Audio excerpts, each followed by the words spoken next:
ಶ್ರೀರಂಗಪಟ್ಟಣ ವಿಧಾನಸಭಾ ಕ್ಷೇತ್ರದ ಭಾರತೀಯ ಜನತಾ ಪಾರ್ಟಿಯ ಮುಖಂಡರು ಸದಾ ಸಜ್ಜನಿಕೆಯಿಂದ ಕರ್ತವ್ಯ ನಿರ್ವಹಿಸ್ತಾ ಬಡಬಗರ ಬಗ್ಗೆ, ದೀನದಲಿತರ ಬಗ್ಗೆ, ದುರ್ಬಲ ವರ್ಗದವರ ಬಗ್ಗೆ ಅಪಾರ ಕಾಳಜಿ ಹೊಂದಿರತಕ್ಕಂಥ ಶ್ರೀ ಸಚ್ಚಿದಾನಂದರವರ ಜನ್ಮದಿನದ ನಿಮಿತ್ತ ಈ ದಿನ ಮಮತೆ ಮಡಿನ ಮೂಲಕ ಈ ದಿನದ ಬೆಳಗಿನ ಉಪಹಾರ ಮತ್ತು ಮಧ್ಯಾಹ್ನದ ಊಟದ ವ್ಯವಸ್ಥೆಯನ್ನು ಶ್ರೀ ಸಚ್ಚಿದಾನಂದ ಹಿತೈಷಿಗಳು ಮತ್ತು ಅಭಿಮಾನಿಗಳು ಹಮ್ಮಿಕೊಂಡಿದ್ದಾರೆ. ಅವರಿಗೆ ಒಳಿತಾಗಲಿ.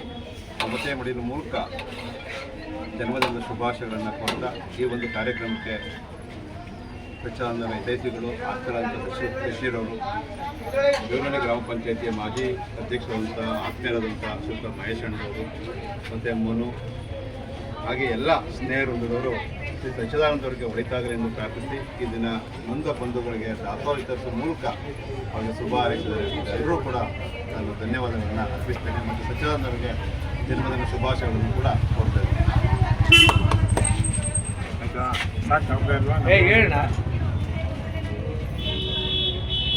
ಈ ದಿನ ನಮ್ಮ ಗೆಳೆಯ ಯುವ ಮುಖಂಡ ಮತ್ತು ರಾಜಕಾರಣದಲ್ಲಿ ಉತ್ತಮ ಭವಿಷ್ಯವನ್ನು ಹುಡುಕಲಿಕ್ಕೆ ಹೊರಟಿರ್ತಕ್ಕಂಥ ಯುವ ಮುತ್ಸದ್ದಿ ಇಟ್ವಾಳ ಸಚ್ಚಿದಾನಂದರವರ ಹುಟ್ಟುಹಬ್ಬವನ್ನು ಭಾಳ ಅರ್ಥಪೂರ್ಣವಾಗಿ ನಮ್ಮ ಬೇವನಹಳ್ಳಿ ಮನು ಮತ್ತು ಬೇವನಹಳ್ಳಿ ಮಹೇಶ್ ಮತ್ತು ತಂಡದವರು ನಮ್ಮ ಈ ಒಂದು ಸಾರ್ವಜನಿಕ ಆಸ್ಪತ್ರೆಯಲ್ಲಿ ಬೆಳಗಿನ ಉಪಹಾರ ನೀಡುವುದರ ಮುಖಾಂತರ ಭಾಳ ಅರ್ಥಪೂರ್ಣವಾಗಿ ಆಚರಣೆಯನ್ನು ಮಾಡ್ತಾಯಿದ್ದಾರೆ.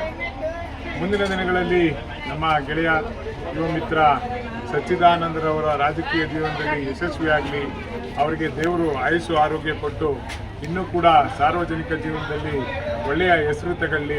ಮುಂದಿನ ದಿನಗಳಲ್ಲಿ ಶ್ರೀರಂಗಪಟ್ಟಣ ವಿಧಾನಸಭಾ ಕ್ಷೇತ್ರದಲ್ಲಿ ಅವರ ಜನಗಳಿಗೆ ಅವಕಾಶ ಮಾಡುವಂಥ ಒಂದು ಅವಕಾಶ ಕೊಡಲಿ ಅಂತ ಭಗವಂತನಲ್ಲಿ ಪ್ರಾರ್ಥನೆ ಮಾಡುತ್ತಾ ಅವರಿಗೆ ಮತ್ತು ಅವರ ಕುಟುಂಬದವರಿಗೆ ಎಲ್ಲರಿಗೂ ಕೂಡ ಭಗವಂತ ಒಳ್ಳೇದು ಮಾಡಲಿ ಅಂತೇಳಿ ಹುಟ್ಟುಹಬ್ಬದ ಶುಭಾಶಯಗಳನ್ನ ಕೋರ್ತಾ ಇದ್ದೀನಿ.